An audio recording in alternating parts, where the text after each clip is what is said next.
السلام علیکم۔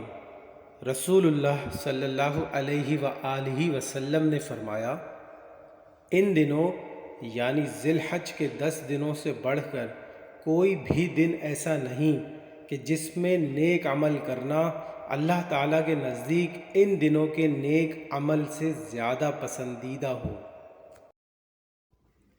لوگوں نے پوچھا، یا رسول اللہ صلی اللہ علیہ وسلم، اللہ کے راستے میں جہاد کرنا بھی نہیں؟